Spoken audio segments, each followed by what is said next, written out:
नमस्कार, आदाब। मैं हुसैन रिजवी।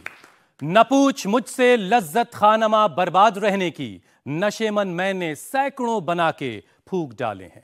एक और मुल्क बर्बाद हो रहा है। आबाद किए जाने के सपने के साथ सीरिया से 50 सालों का असद फैमिली का शासन खत्म हो चुका है। यह सब कुछ इतनी तेजी से हुआ कि बशर अल असद को संभलने तक का मौका नहीं मिला। ईरान और रूस भी कुछ खास नहीं कर पाए। विद्रोही गुट दमिश्क पर काबिज हो चुके हैं। जश्न मनाया जा रहा है तो सीरिया में बशर अल असद की सत्ता खत्म होने से अमेरिका, इजराइल और तुर्की भी खुश हैं। दरअसल सीरिया की भौगोलिक स्थिति उसे इजराइल के खिलाफ जंग में बहुत अहम बनाती है। सीरिया के पूरब में इराक है, उत्तर में तुर्की और नीचे यानी दक्षिण की तरफ जॉर्डन, लेबनान और इजराइल जैसे देश हैं। इजराइल के लिए हाल के वक्त में लेबनान और सीरिया से होने वाले हमले बड़ी चुनौती रहे, जहां ईरान, रूस और हिजबुल्लाह का जबरदस्त असर रहा है। लेकिन जानकार मानते हैं कि इजराइल फलस्तीन की जंग में ईरान और हिजबुल्लाह की एंट्री और फिर जंग के बाद ये दोनों देश कुछ कमजोर पड़े। और उधर रूस यूक्रेन के साथ जंग में उलझा हुआ है, जिसका फायदा विद्रोहियों ने उठाया। और इस तख्तापलट में विद्रोहियों को अमेरिका, इजराइल और तुर्की का भी भरपूर साथ मिला। तो तख्तापलट के बाद इजराइल ने सीरिया में हमले तेज कर दिए हैं। सीरिया की हथियार फैक्ट्रियों, हथियार और गोला बारूद के डिपोज, हवाई अड्डों और वैज्ञानिक शोध संस्थानों को निशाना बनाया जा रहा है। इजराइल कह रहा है कि सीरिया में असद सरकार के जाने के बाद वहां के हथियार कट्टरपंथियों के हाथ न लग जाएं, इसीलिए वो ये हमले कर रहा है। और सीरिया के एक बड़े हिस्से पर उसकी नजर भी है, ऐसा भी जानकार मानते हैं। इजराइल की इन कार्रवाइयों को लेकर मुसलमान दुनिया में बेचैनी है। सऊदी अरब ने कहा कि इजराइल का गोलान हाइट्स के बफर जोन पर कब्जा करना और सीरियाई इलाकों पर हमला बता रहा है कि इजराइल लगातार अंतर्राष्ट्रीय कानूनों का उल्लंघन कर रहा है। जबकि ईरान ने कहा कि सीरिया का भविष्य तय करना पूरी तरह से सीरिया के लोगों के हाथों में है। अब सवाल यह है कि सीरिया में अनिश्चितता, बेचैनी और डर का माहौल कब खत्म होगा। सीरिया में गृह युद्ध जैसे हालात हैं, तो क्या सीरिया में गृह युद्ध की आग और भड़केगी? क्या फलस्तीन और गाजा के लिए एकजुट हुई मुसलमान दुनिया क्या बिखर चुकी है? एक सवाल यह भी है कि अब फलस्तीन का क्या होगा? और सीरिया में बशर अल असद के शासन के खत्म होने के बाद क्या मुसलमान दुनिया, क्या मुसलमान शिया और सुन्नी में बंट चुके हैं? इन तमाम सवालों के जवाब आज हम जानेंगे अपने बहुत ही खास मेहमानों के साथ। तो अपने मेहमानों से आपकी मुलाकात करवा देते हैं। हमारे साथ डॉक्टर मोहम्मद सोहराब साहब हैं। आप प्रोफेसर हैं जामिया मिलिया इस्लामिया में, इंटरनेशनल स्टडीज आप पढ़ाते हैं। कमर आगा साहब का स्वागत कीजिए। विदेश मामलों के जानकार, सबसे भरोसेमंद चेहरा जिनको आप अक्सर टेलीविजन पर देखते रहते हैं। इसके अलावा अशरफ जैदी, वेस्ट एशिया में काफ़ी काम किया उन्होंने। सीरिया जैसे मुल्क, ईरान, लेबनान, उन तमाम देशों में खुद होकर के आए हैं, खुद अपनी आंखों से बहुत कुछ देखा है। इसके अलावा नीलोफर सोहरवर्दी, बहुत बहुत स्वागत है आपका। आपकी कई किताबें हैं, लेकिन एक बहुत ही खास किताब है नीलोफर जी की, Arab spring not just a mirage. इसके अलावा कम्युनिकेशन और न्यूक्लियर डिप्लोमेसी पर भी काफ़ी कुछ नीलोफर जी ने किया है। लेकिन सबसे पहले हम शुरुआत करते हैं कमर साहब आपसे। कमर साहब, एक सवाल जो बार बार ये इस वक्त पूछा जा रहा है कि क्या सीरिया में तख्ता पलट के बाद जो मुसलमान हैं वो शिया सुन्नी में बंट चुके हैं, मुसलमानों का इत्तेहाद बिखर चुका है, क्या वाकई ऐसा है? देखिए, कई चीज़ें हैं। ये इख्तिलाफ तो वहाँ काफ़ी पहले से शुरू हो गया था। दूसरा ये कि सीरिया खुद बढ़ गया कई भागों में। एक तरफ अमेरिकन का कब्ज़ा है तो दूसरी तरफ इजराइल आगे आ गए हैं, गोलान हाइट्स उनके कब्ज़े में आ गई है। फिर उसके अलावा ये है कि एक बीच में बड़ा एरिया जो है वो मिलिटेंट्स के पास है। और सीरिया के जो इंटरनल सिचुएशन है, इकोनॉमिक कोलैप्स हो चुका है काफ़ी दिन पहले। आर्मी बची नहीं है, ख़त्म हो गई है। तो ये तो बहुत बुरी स्थिति में आ गई। ये बिल्कुल वैसे ही हो गया जैसा कि इराक में हुआ था।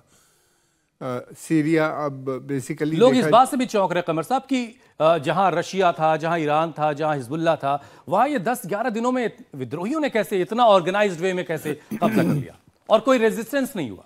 नहीं, सबसे बड़ी बात ये थी कि इन लोगों के इंटेलिजेंस फेलियर था। इनको मालूम ही नहीं था कि रिजीम कोलैप्स हो रही है, रिजीम बैंकरप्ट है, रिजीम के पास आर्मी जनरल्स लड़ने पे तैयार नहीं। ज़्यादातर आर्मी जनरल्स जो थे वो बिक चुके थे पहले ही। और वैसे भी वो लड़ने पे नहीं तैयार, वो देख रहे थे कि हम जीत नहीं सकते हैं, आर्मी इतनी कमज़ोर हो चुकी थी, सैलरी तक तो मिल नहीं रही थी लोगों को, इन हालात में बड़ा मुश्किल था। तो ये इसका असेसमेंट, सही असेसमेंट ना तो रशिया को था और ना मैं समझता हूँ ईरान के पास था। नीलोफर जी, आप इसे अरब स्प्रिंग के तौर पर देख रही हैं या कुछ और हो रहा है? और जो गाजा और फलस्तीन के नाम पर जो मुसलमान दुनिया एक हुई थी, क्या वो अब बिखर रही है? देखिए, जहां अरब स्प्रिंग का ताल्लुक है, अमेरिका के शुरू से इरादा था कि सीरिया को भी उसका निशाना बनाए। अरब स्प्रिंग अरब स्प्रिंग तो थी नहीं डेमोक्रेसी के नाम पर। मसलन जहां स्प्रिंग या डेमोक्रेसी का नाम है, डेमोक्रेसी वो बाहर से कोई मुल्क या वेपन्स के इस्तेमाल से कहाँ से आ सकती है? डेमोक्रेसी का क्या मतलब है? अंदर अपने लोग राइट टू वोट अपनी मर्जी से वहाँ पे डेमोक्रेसी लाए। अरब स्प्रिंग कोई स्प्रिंग थी ही नहीं, वो तो बाद में जो अरब विंटर बन गए। तो लेकिन इस वक्त एक थोड़ा सा जश्न भी मनाया जा रहा है कि हाँ भाई, अरब स्प्रिंग का जिस तरह से दूसरे मुल्क, जो लोग ने शुरुआत की थी अरब स्प्रिंग पे, जो समझ रहे थे कि हाँ भाई डेमोक्रेसी यहाँ आ जाएगी, तो सीरिया को भी अब समझ रहे कि हाँ भाई कुछ हद तक वो अरब स्प्रिंग के मामले में शायद कामयाब हो गए। लेकिन हमें सीरिया को एक और नज़रिए से देखना चाहिए, क्योंकि अभी कितने दिन हुए हैं? 10 दिन हुए हैं ये सब हुए, लेकिन ये सब बहुत सालों से प्लानिंग की जा रही थी। एक तो ये, और हाँ ये बात ये भी है कि रशिया को एक झटका देने का ये एक तरीका था वेस्टर्न वर्ल्ड अमेरिका का और हाँ अमेरिका का। आप अमेरिकन मीडिया देखिए, अब यहाँ पे मैं एज अ मीडिया पर्सन आपसे बात करती हूँ।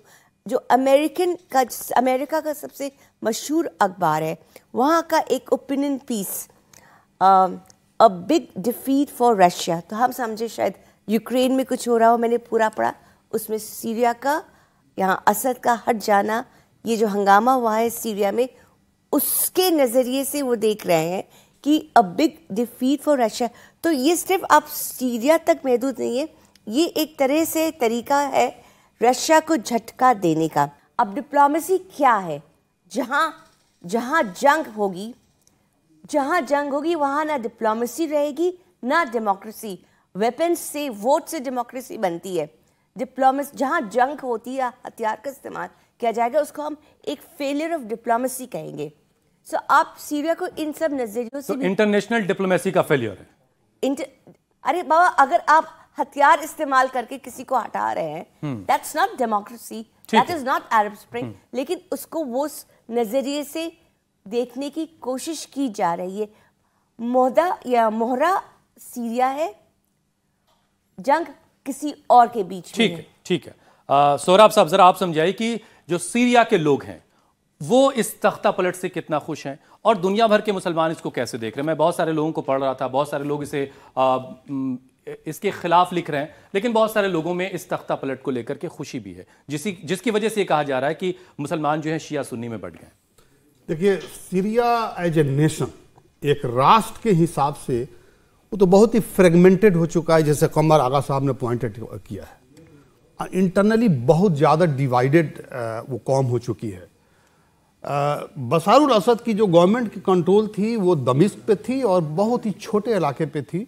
बाकी इलाके पे या तो अमेरिकन कंट्रोल है या कुर्दिश कंट्रोल है या इंटरनल जो पॉकेट्स डिवीजन है उसका कंट्रोल है या डिस्प्लेस्ड पीपुल जो 2011 के बाद से जिनका डिस्प्लेसमेंट हुआ वो वहाँ पर रिफ्यूजी कैंप्स में हैं। और इसी के वजह से जो सीरियन रिफ्यूजीज तुर्की में रह रहे थे वो आना शुरू हो गए।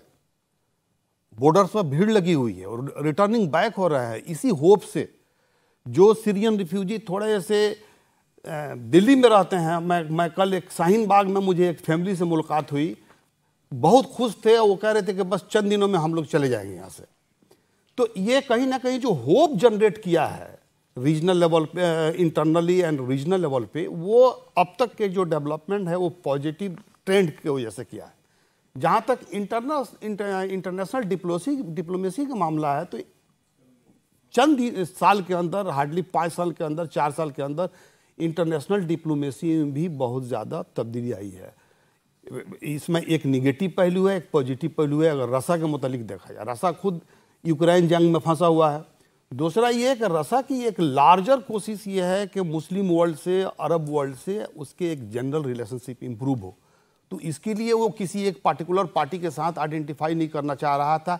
ये बात हकीकत है कि उसने बशारुल असद का साथ दिया, लेकिन उसके अपने वहाँ पे स्ट्रेटजिक मुफाद थे, जहाँ उसकी अपनी मिलिट्री डिपो है, मिलिट्री डिप्लॉयमेंट है, उसको लुक आफ्टर करना था। लेकिन वो सारे बेस तो अब खाली कर रहा है ना, अब तो खाली कर रहा है, तो जिसके वजह से एक तरह से डिफीट है उनकी। दूसरी बात यह है कि चंद साल के अंदर ईरान और सऊदी अरेबिया में भी एक रेप्रोचमा, एक तरह के अंडरस्टैंडिंग की एक प्रोग्राम, तो उसका इम्पैक्ट पड़ना फितरी बात है। तीसरी अहम बात यह है कि जो लेबनान में सीज फायर हुआ, इस सीज फायर में उसने हिजबुल्लाह के रोल को न्यूट्रलाइज किया है, और बहुत ही मैंने बुनियादी तौर पर न्यूट्रलाइज कर दिया है। अब अगर हिजबुल्लाह उस सीज फायर को वायलेट कर रहा है तो फिर उसके कॉन्सिक्वेंसेज दूसरे होंगे। अशरफ, जरा आप बताइए कि आप तो ये पूरा इलाका आपने देखा हुआ है, सीरिया देखा है, टर्की देखा, वो तमाम इलाका जो इजराइल से कनेक्ट है बिल्कुल छुला हुआ है, तो आप कैसे देख रहे हैं? और ये सब कुछ, ईरान की इतनी मजबूत मौजूदगी, रशिया की मौजूदगी, ये सब कुछ इतनी आसानी से कैसे हुआ? आपने क्या देखा? देखिए, सीरिया के अंदर जो पिछले दिनों डेवलपमेंट हुए हैं, उसको रीजनल जो एक जंग है जो पिछले 75 साल से इस रीजन के अंदर फ़िलिस्तीन जिसके अंदर कोर इशू है, उसको उसी के संदर्भ में देखा जाए तो मैं समझता हूँ बहुत सारी चीज़ें समझ में आ जाएंगी। फ़िलिस्तीन और इसराइल का जो इशू 1949 में शुरू हुआ, और एक जंग जो 73 तक अरबों और इसराइल के बीच रही, 4 जंगें थी, जिसके अंदर इजिप्ट, जॉर्डन, सीरिया, लबनान और इराक़ ने हिस्सा लिया। ये सारी कंट्री जो अरबी कंट्री कहलाती हैं, ये लोग पूरी तरीके से इन चारों जंगों में हारी। इसके बाद 78 में 78 आते आते इजिप्ट एक एग्रीमेंट के कैंप डेविड एक एग्रीमेंट के तहत सरेंडर हो गया और इसराइल के मुताबिक अपने आप को चलाने के लिए तैयार हुआ। उसके बाद 82 के अंदर लबनान के साउथ हिस्से पे इसराइल ने कब्ज़ा किया, और जिसके अगेंस्ट इसराइल के अगेंस्ट जो है वो वहाँ रेसिस्टेंस वजूद में आया हिजबुल्लाह के नाम पे, और उन्होंने वहाँ पे एक लड़ाई शुरू की। उसके बाद 90 आते आते इराक़ की जो क़ुव्वत थी, मिलिट्री क़ुव्वत थी, उसको गल्फ़ वॉर के उसकी वजह से ख़त्म किया गया। उसके बाद बशारुल असद एक अकेली हुकूमत बची, बशारुल असद, हाफिज़ुल असद की सीरिया में, कि जिसने अपने आप को रेसिस्टेंस की मूवमेंट के ऊपर बाकी रखा, और अपना साथ लेने के लिए वो लोग ईरान के पास गए। ईरान ने उसको सपोर्ट दिया, चूँकि ईरान, जब से ईरान में इनकलाब आया, ईरान ने हमेशा जो फ़िलिस्तीनी कॉज है उसके लिए बहुत कुछ किया, और हर उस कंट्री का सपोर्ट किया जो फ़िलिस्तीन के साथ है, फ़िलिस्तीन की कॉज के लिए लड़ रही थी। लिहाजा वो लोग आगे बढ़े। उन्होंने सीरिया, जब देखा कि सीरिया एक वो स्ट्रेटेजिकली वो एरिया है कि जहाँ से हिजबुल्लाह के लिए सप्लाई लाइन है, उन्होंने वो आगे बढ़े, उनको सप्लाई किया। और जब तक सीरिया एक एक्सिस ऑफ रेसिस्टेंस ईरान ने बनाया, और ये कोशिश, इसराइल की कोशिश पिछले 75 सालों में एक के बाद दूसरे मुल्क को तोड़ने की, उस तमाम ममालिक को तोड़ने की रही है जो एक्सिस ऑफ रेसिस्टेंस का किसी भी तरीके से हिस्सा थे। इजराइल सीरिया के अंदर घुस चुका है। इजराइल बार बार ग्रेटर इजराइल की बात कर रहा है। तो क्या है ये greater Israel project? Greater Israel का मतलब एक बड़े इलाके से है, जो मध्य पूर्व के लिए जायोनिस्ट, यहूदीवादी, विस्तारवादी योजना भी आप इसे कह सकते हैं। 19वीं सदी में यहूदीवाद की स्थापना करने वाले थियोडोर हर्जल ने इसका ख्याल पैदा किया, और इसमें मिस्र की नील नदी से यूफ्रेट्स और मदीना से लेकर लेबनान तक का पूरा इलाका आता है। यानी इस इलाके में मिस्र है, लेबनान है, सीरिया, इराक, सऊदी अरब है, पूरा जॉर्डन है, और जो फ़लस्तीन का इलाका वो भी इसमें शामिल है। तो क्या ग्रेटर इजराइल का जो प्रोजेक्ट है उस पर इजराइल ने काम करना अभी शुरू किया या बहुत पहले से इस पर काम चल रहा है? जरा इस पर भी समझते हैं। कमर साहब, आप जरा समझाइए, ये क्या सीरिया में तख्ता पलट ग्रेटर इजराइल वाला प्रोजेक्ट का ही एक और कदम है? हाँ, बिल्कुल सही कहा आपने, ये एक बड़ा कदम है। सीरिया एक उसको रोके हुए था, अब तो रास्ते खुल गए हैं। सीरिया से वो इराक़ आएंगे और इराक़ में भी उनका प्लान, देखिए बेसिकली अमेरिकन प्लान जो है वो है तेल। ये सारी जंग जो कुछ हो रही है ये तेल की जंग है, ऑयल वॉर कहलाती है ये। अमेरिका की जो पॉलिसी है वो ये है कि वो चाहता है कि उसका ग्रेटर कंट्रोल जो होना चाहिए वो ऑयल रिसोर्सेज यानी एनर्जी रिसोर्सेज का होना चाहिए, अगर उसको अपनी सुपर पावर स्टेटस मेंटेन करना है 21st सेंचुरी में। ये उनकी बेसिक एक पॉलिसी है। दूसरी चीज़ ये भी है कि उसमें दो बड़ी कंट्रीज़ थी जो इसको अपोज कर रही थी अरब में, एक सीरिया था और एक इराक़ था। तो इराक़ को तो पहले ही उन्हीं ने डिवाइड कर दिया, तो अब उनकी पॉलिसी सीरिया पे थी और सीरिया भी अब ख़त्म हो गया, एक तरह से देखा जाए टूट गया है, 3 हिस्सों में बढ़ चुका है। तो अब इनका जो बेसिक पॉलिसी है वो बेसिक पॉलिसी जो है वो ये चाहते हैं कि तेल के जितने भी एरिया है, पूरा जो एरिया है उसमें 3 कंट्रीज सबसे इम्पॉर्टेंट हैं जिनके पास बड़े भंडार पाए जाते हैं तेल के। एक तो ईरान है, दूसरा इराक़ है और तीसरा सबसे बड़ा भंडार जो है वो सऊदी अरेबिया है। इसके ऊपर वो चाहते हैं ग्रेटर पॉलिसी हो, उनका कंट्रोल। एक सेकेंड, लेकिन हुआ क्या, सऊदी अरेबिया में एक बहुत बड़ा चेंज आने लगा पिछले कुछ दिनों में। सऊदी इंडिपेंडेंट फॉरेन पॉलिसी की बात करने लगे। सऊदी जो थे उन्हीं ने डी डॉलराइजेशन प्रोसेस शुरू कर दिया, लोकल करेंसी में ट्रेड करने लगे। सऊदी अरेबिया ने ईरान से दोस्ती करनी शुरू कर दी जो अमेरिका को मंजूर नहीं थी। एक तरफ अगर ये कहा जा रहा है कि दुनिया का मुसलमान शिया सुन्नी में बढ़ गया है, तो जो ग्रेटर इजराइल वाला प्रोजेक्ट है इसमें तो सऊदी अरब भी आ रहा है, इसमें मिस्र भी आ रहा है, इसमें लेबनान भी, जॉर्डन भी आ रहा है। तो ये सारे मुल्क क्या ग्रेटर इजराइल के खिलाफ एकजुट नहीं हो जाएंगे? कहीं ऐसा तो नहीं कि ये मामला उल्टा पड़े और मुसलमान दुनिया और एकजुट हो जाएगी? नहीं, इसकी स्ट्रॉन्ग पॉसिबिलिटी है कि एकजुट होंगे। और अभी भी देखिए अवामी सतह पे आप देखेंगे तो वो एकजुट हैं। जो डिफरेंसेज है वो पॉलिटिकल लेवल पे है, स्टेट लेवल्स पे है, और कोई भी उस खित्ते में कंट्री एक डेमोक्रेटिक कंट्री नहीं है। तो अगर किसी गवर्नमेंट की जो पॉलिसीज है, अगर ये हम मान के चलें कि वहाँ के आवाम को ये रिप्रेजेंटेशन हो रहा है, तो मैं इससे इत्तेफाक नहीं करता हूँ, मैं एग्री नहीं करता हूँ। हुकूमत की एक अपनी लॉजिक है और डिक्टेटोरियल रीजन में हर जगह ऑथोरिटेरियन पॉलिटिकल सिस्टम है, और हुकूमत की जो पॉलिसीज है किसी भी कंट्रीज की, उसका प्राइमरी इंटरेस्ट ये है कि वो अपनी सर्वाइवल की वो जंग लड़ रहा है, हुकूमत की अपनी इंटरेस्ट की वो लड़ाई लड़ रहा है। तो आवाम के सतह पर जिसको हम लोग हॉरिजॉन्टल लेवल पे कहते हैं, उसमें तो पूरे रीजन में यूनिटी है, और यूनिटी जो है वो नॉट ओनली अगेंस्ट इजराइल है, फॉर देम सेल्फ है, अपने लिए भी है कि एक डेमोक्रेटिक फ्रेमवर्क में एक पीस, एक शांति के आकर हर कंट्री अपने आप को, अपने नेशंस को डिफाइन करे, अपने पॉलिटिकल सिस्टम को तय करे। तो ये तो वहाँ पे एग्रीमेंट है। लेकिन जहाँ तक ग्रेटर इजराइल बनने का मामला है, ये इजराइल इसके लिए क्वेस्ट कर रहा है। ज़ायनिज़्म के अंदर ये थॉट मौजूद है, उसकी एक्सपेंशनिस्ट पॉलिसी उसकी तरफ मूव कर रही है। लेकिन जो डेमोग्राफिक रियलिटी है रीजन्स की, वो ब्लड सेड होगा, कॉन्फ्लिक्ट बहुत होंगे, इंट्रेंच कॉन्फ्लिक्ट होगा, लेकिन ये इसको रियलाइज करना इतना आसान नहीं होगा। एक बात बहुत हो रही है तुर्की को लेकर के, तुर्की का क्या रोल रहा? एक तरफ वो इजराइल को आंखें भी दिखाता रहा और ऐसा लगा कि वो फ़लस्तीन के साथ खड़ा हुआ है, फ़लस्तीन के कॉज के साथ खड़ा है। एक तरफ बिजनेस रिलेशंस भी उसके साथ मौजूद हमेशा रहे। अभी सीरिया में जो कुछ हुआ उसमें भी सब कुछ जग जाहिर रहा। तो तुर्की को लेकर के क्या आपने देखा? एर्दोगान किस रोल में रहे? तुर्की का रोल देखिए, एक तरफ तो ये कहा जा रहा है कि हाँ तुर्की भी जिम्मेदार है जो सीरिया में इधर डेवलपमेंट्स हुए हैं, लेकिन हम अपनी राय जो हम सीरिया के बारे में समझने की कोशिश कर रहे हैं, हम सिर्फ इन्हीं मुस्लिम कंट्रीज के नज़रिए से क्यों देखें?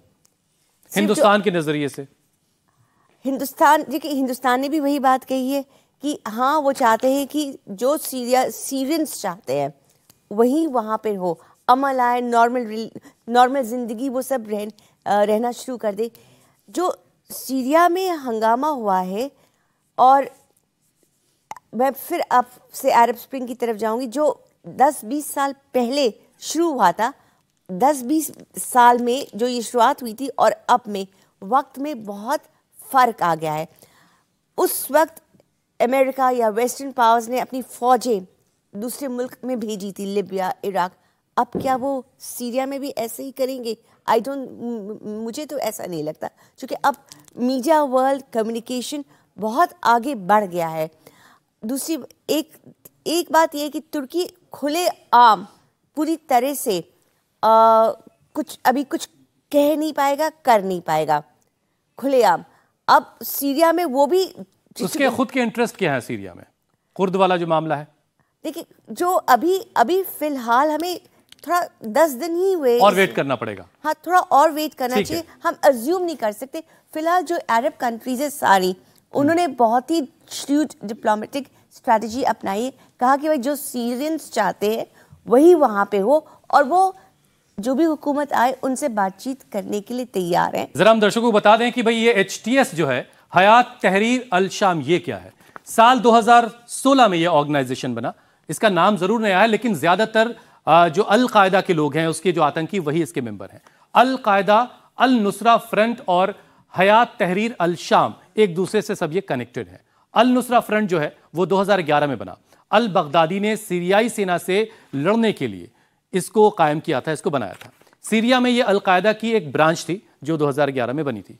2016 में अल नुसरा से अलग होकर के अबू मोहम्मद अल जुलानी, जिसकी अगुवाई में ये पूरा विद्रोह हुआ, उसने हयात तहरीर अल शाम बनाया। और HTS यानी हयात तहरीर अल शाम US और UN की लिस्ट में आतंकी संगठन के तौर पर माने जाते हैं। तो कमर साहब, एक आतंकी संगठन जो विद्रोही गुट है, जिसे विद्रोही गुट अब कहा जा रहा है, वो कब्जा कर रहा है और उसको इंडोर्स कर रहा है अमेरिका, इजराइल या दूसरे बड़े देश, ये बड़ा हैरान कर रहा है। जी हाँ, पहले तो इनके ऊपर, अल जुलानी के ऊपर, जिनका अभी आपने नाम लिया, $10 मिलियन की बाउंटी है अमेरिका ने रखा है कि इनको जो हत्या करेगा उसको वो $10 मिलियन देंगे, या जो इनको अरेस्ट करके अमेरिकन को देगा।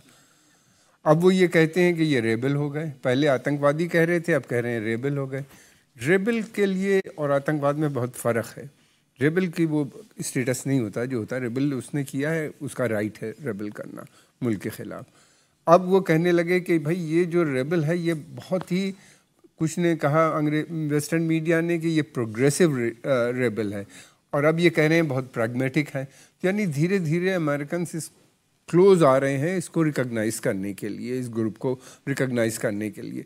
उसकी कई वजह है। एक तो इस ग्रुप के बहुत अच्छे ताल्लुकात हैं। इन लोगों ने यूक्रेन में ट्रेनिंग ली है।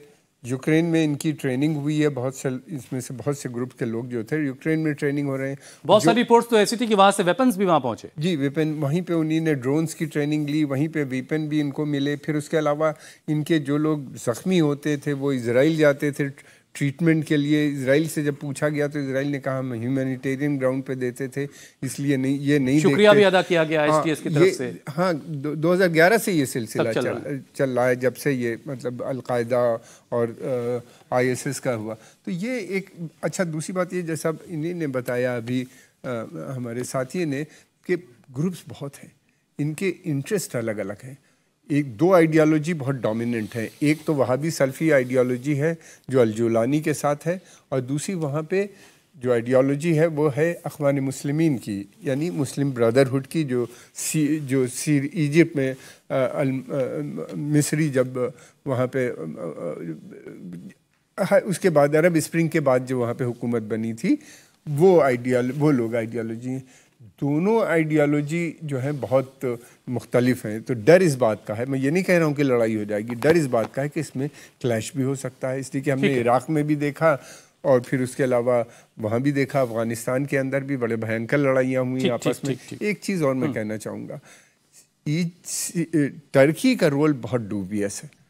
टर्की एक तरफ तो वो बात कर रहा था फ़िलिस्तीनियों की, दूसरी तरफ वो इजराइल के साथ मिलके ये पूरा ऑपरेशन सीरिया में कर रहा था। तो वो हम लोग को ये नहीं भूलना चाहिए कि टर्की नेटो का मेंबर है। टर्की को नेटो की मेंबरशिप की वजह से उसकी एक्सेस होती है टेक्नोलॉजी पे, सोफिस्टिकेटेड टेक्नोलॉजी उसको मिलती है, जिससे उसने अपने ड्रोन्स, अपने वेपन सिस्टम बहुत अच्छे हाई ग्रेड बनाए हैं, और उसके अंदर काफ़ी अमेरिकन और यूरोपियन टेक्नोलॉजी इन्वॉल्व है उनके बनाने में। अगर वो नेटो से हटता है तो इन वीपन्स को न तो वो बेच पाएगा किसी को, और ना ही वो इसका इस्तेमाल कर पाएगा किसी तीसरी कंट्री के लिए, और उसके ऊपर सैंक्शन भी लग जाएंगे। और नेटो, टर्की और इजराइल के बड़े अच्छे संबंध हैं, आज से नहीं बहुत ज़माने से हैं। इजराइल और ये जितना भी हमस को लेके डिफरेंसेस हो रहे थे थोड़े बहुत ज़रूर नज़र आ रहे थे, लेकिन ट्रेड उनका जारी था। उन्हीं ने ऑफिशियली तो बंद कर दिया था, मगर ग्रीस के थ्रू हो रहा था। तेल टर्की से ही वहाँ जा रहा था इजराइल, पानी टर्की से जाता है, ट्रेड उनका वाया, जिसको लेकर ईरान ने अपनी बैठक में कहा भी था कि भाई उसके तेल की सप्लाई बंद कर दी तो काफी हद तक हम जंग जीत सकते हैं इजराइल। हाँ, लेकिन उन्हीं ने नहीं किया, किसी ने नहीं माना, नहीं किया। अशरफ, जरा आप ये समझाएं कि अभी इंडिया ने जो है सीरिया से अपने लोगों को इवैक्यूएट किया, वहां से निकाला है, उसमें काफी ज़ायरीन भी हैं, तो वहाँ जो श्राइन्स हैं जहाँ भारतीय मुसलमान बहुत जाते हैं, उनको लेकर के क्या खबरें, वहाँ सब ठीक ठाक है अभी? मैं आपके सवाल का जवाब देने से पहले 1 मिनट के लिए वाजे करूं कि देखिए, रेसिस्टेंस की जो एक्सिस ऑफ रेसिस्टेंस है उसकी सप्लाई ज़रूर सीरिया के ये सत्ता पलट से ख़त्म हुई है, लेकिन रेसिस्टेंस ख़त्म नहीं हुआ है। रेसिस्टेंस आज भी अपनी जगह है। हिजबुल्लाह के पास मैं समझता हूँ कि वो ताकत है कि वो 10 साल तक इसराइल से उस तरह जंग कर सकता है जैसे पिछले 2 या 3 महीने में उसने जंग की है। हमास अभी भी उस तरह से ही ऑपरेट कर रहा है, उसकी क्षमता कम ज़रूर हुई है, लेकिन आज भी हमास और इसराइल के अंदर जंग ज़रूर है। फिर बहुत सारी फोर्सेस हैं एक्सिस ऑफ रेजिस्टेंस के अंदर कि जो अपने तरीके से पिछले 1 साल में जिस तरह से उन्होंने ऑपरेट किया है ऐसे ही कर रही हैं। यमन है, यमन के अंसारुल्लाह है, ईरान भी, इराक के अंदर बहुत सारे अशदुल शाबी जैसे ग्रुप्स हैं, वो आज भी रेजिस्टेंस को इसी तरीके से आगे बढ़ा रहे हैं। एक supply line axis of resistance की ज़रूर ख़त्म हुई है। एक लाइन सप्लाई ख़त्म होने से रेजिस्टेंस के ऊपर मैं समझता हूँ असर ज़रूर पड़ेगा, लेकिन वो ख़त्म नहीं होगी। जहाँ तक इंडिया का सवाल है, मैं समझता हूँ शिया पर्सपेक्टिव और शिया नैरेटिव के हवाले से अगर बात करूँ तो वो ये कि वहाँ पे जनाब ज़ैनब सलामुल्लाह अलैह का जो श्राइन है उसको लेके बहुत ज़्यादा बेचैनी है शिया कम्युनिटी के अंदर या उन सभी लोगों के अंदर के जो उनसे अकीदत रखते हैं। इसका कोई भरोसा नहीं है कि जो अब मसला अभी तक जिस तरह से एक्ट कर रहे हैं ये टेररिस्ट ग्रुप, इनकी आइडियोलॉजी जो सलफ़ी वहाबी आइडियोलॉजी है वो बेस इसी चीज़ के ऊपर है कि प्रॉफिट मोहम्मद के जो घर वाले हैं उनके रोज़े, उनके श्राइन नहीं रहने चाहिए। वो जहाँ भी, इनकी अपनी एक हिस्ट्री है इस तरह के ग्रुप्स की कि वो जिस रोज़े पे भी पहुँचते हैं उनका टारगेट हमेशा सैयदा ज़ैनब के अंदर जो मौजूद है, बीबी ज़ैनब का रोज़ा, वही टारगेट रहा है। उन्होंने हमले भी किए हैं, तो ये खदशा अभी भी है, खदशा बना रहेगा और अभी बना है।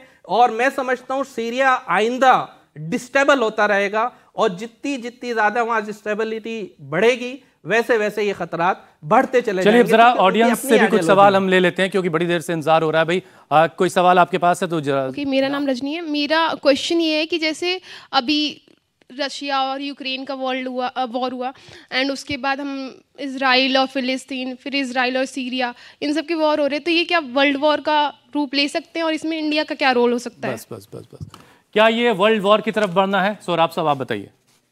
नहीं, वर्ल्ड वॉर थर्ड का कोई पॉसिबिलिटी एटलीस्ट कम से कम यूरोप के कॉन्टेक्स्ट में तो नहीं है। ठीक अगर वर्ल्ड वॉर थर्ड होगा भी, जिसको इंग्लैंड के प्राइम मिनिस्टर चर्चिल ने कहा था कि अब थर्ड वर्ल्ड वॉर जो होगा वो एशिया में होगा, तो अगर थर्ड वर्ल्ड वॉर की पॉसिबिलिटी बनती भी है तो वो एशिया एंड अफ्रीका में होगा, नॉर्थ अफ्रीका में होगा और एशिया में होगा, अरब वर्ल्ड में होगा। ठीक है। कोई और सवाल? नाम बताइए जल्दी से और सवाल। मेरा नाम अंकित कुमार है। मैम, मेरा सवाल आपसे है कि जब ट्रंप के बारे में आपने बताया कि वो इजराइल को कम कर देंगे वॉर में लड़ाई से रिलेटेड, लेकिन उन्होंने जब रैली निकाली थी अपनी पॉलिटिकल रैली, तो उसमें उन्होंने बोला था कि इजराइल को वो खुली छूट दे देंगे ताकि वो लड़ाई लड़े। नहीं, देखिए वो जो उन्होंने तब कहा था रैली में, बातें बहुत की जाती है लेकिन कोई गारंटी नहीं है कि वो उसी पे अमल करेंगे।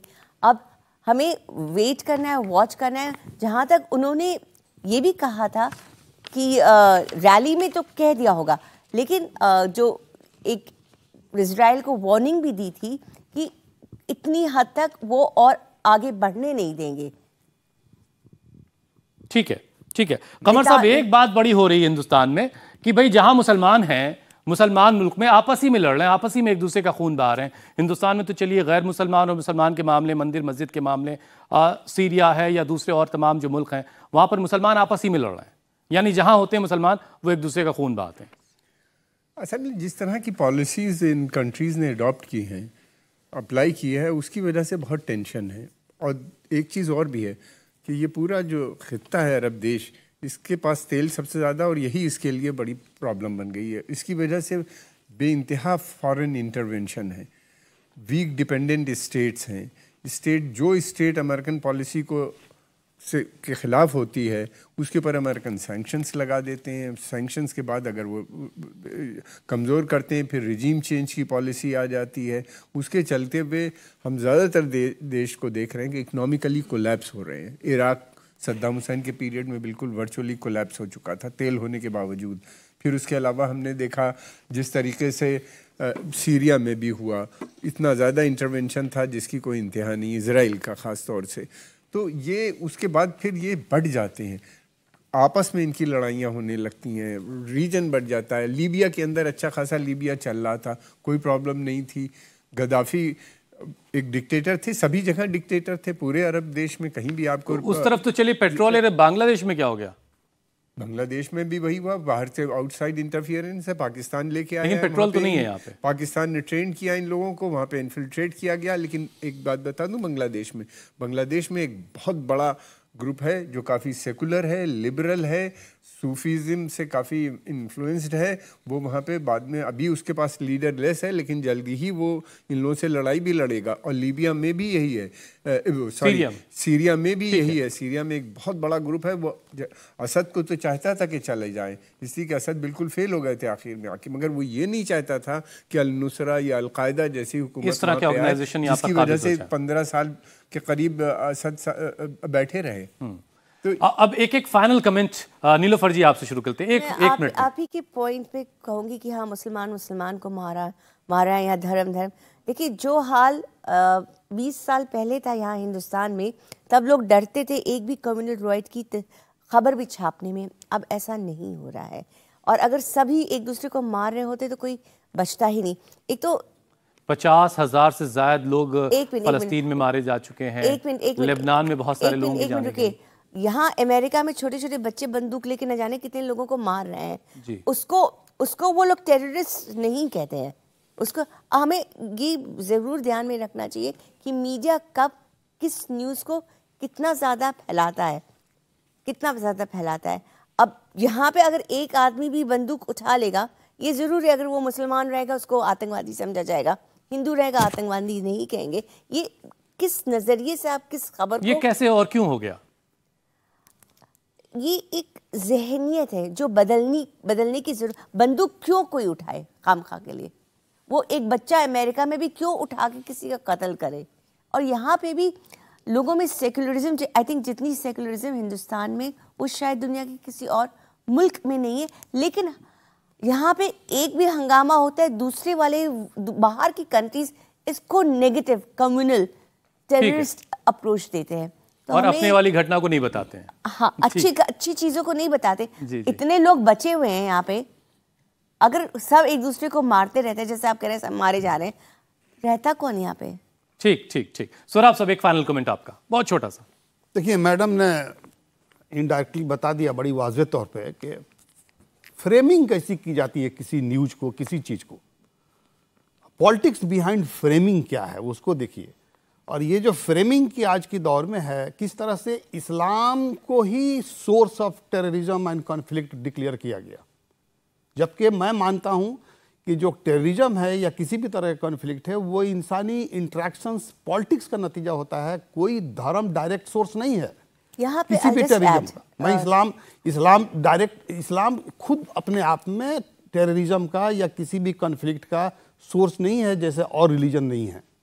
लेकिन इसको जो फ्रेमिंग की गई, और खासकर 9/11 के बाद, उसमें ये लगता है कि वैसे ही फ्रेमिंग करने की आजादी तो मुसलमानों को भी है, वो नहीं कर पा रहे हैं। एक ही क्राइम मुसलमान कर रहा है तो वो टेररिज्म है, अगर वही क्राइम या उससे बुरा क्राइम कोई दूसरा कर रहा है तो वो टेररिज्म नहीं है। सोहराब साहब, लेकिन इसमें एक बात यह है ना कि दुनिया की सबसे बड़ी आबादी मुसलमानों की है। जहां तक दूसरी बात यह है कि कॉन्फ्लिक्ट एंड टेररिज्म का या किसी भी तरह का कॉन्फ्लिक्ट का जो मेन सोर्स है वो गवर्नेंस से आउटकम होता है, गवर्नेंस से एमिनेट होता है, पॉलिटिकल सिस्टम से एमिनेट होता है।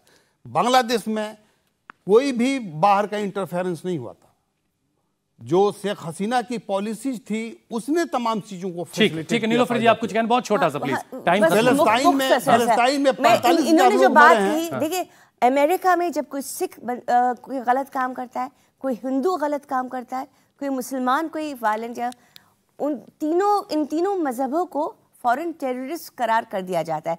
क्रिश्चियन करता है, वाइट करता है, यहूदी जू करता है, उन्हें नहीं किया जाता। ब्लैक को टेररिस्ट करार कर दिया जाता है। तो हमें उनके नजरिए से के बजाय अपने नजरिए से अपनी न्यूज समझने की जरूरत है। तो सो कॉल्ड बहुत सिविलाइज्ड लोग भी बहुत भेदभाव कर रहे हैं। कमर साहब, बहुत छोटा सा, टाइम बिल्कुल खत्म हो चुका है। मैं एक चीज कहना चाहता हूँ, वो ये कि ये भले सीरिया को डिस्ट्रॉय कर दें, ये भले इराक में आ जाए, मगर इनको तेल नहीं मिलेगा।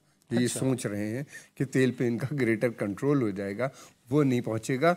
कोई भी लोग, जनता जो है वहाँ पे काफ़ी सक्षम है। इन देशों में वेपन बहुत है। इराक में तो मलेशियाज जो हैं वो काफ़ी स्ट्रांग है। और फिर दूसरी बात ये है कि एक मतलब कि अभी बहुत कुछ होने वाला है, बहुत कुछ करने की कोशिश कर रहे हैं। जैसे इराक को इन्हीं ने पहले किया था, डिस्टेबलाइज करके अपनी गवर्नमेंट नहीं बना पाए, और ये सिर्फ डिस्टेबलाइज फोर्सेस ऑफ डिस्टेबलाइजेशन हैं जो फैल रही हैं। मगर ये है कि वो जिसके लिए लड़ाई जा रही है, ये जंग तेल के लिए लड़ी जा रही है, वो अमेरिका अगर सोच रहा है तो। अशरफ, एक फाइनल कमेंट जल्दी से, बस टाइम बिल्कुल नहीं। देखिए, जैसा सर ने कहा है कि फाइनल जंग हर कोई अपने इंटरेस्ट के लिए मिडिल ईस्ट में लड़ रहा है।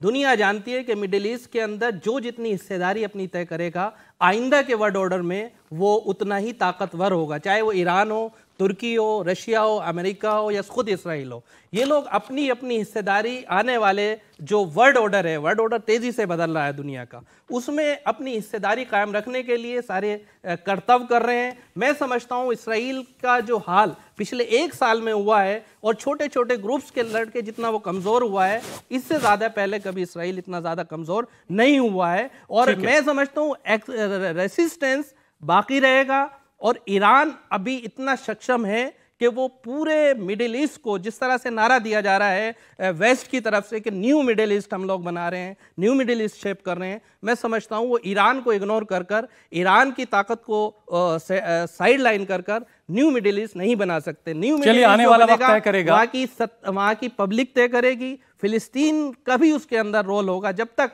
जस्टिस नहीं मिलेगा उन लोगों को कि जो मिडिल ईस्ट के अंदर हैं, चाहे वो फिलिस्तीन हो, चाहे वो लेबनान हो, चाहे वो दूसरी अक़वाम हो, तब तक न्यू मिडिल ईस्ट और न्यू वेस्ट एशिया वजूद में नहीं आएगा। जस्टिस जरूरी है सबके लिए।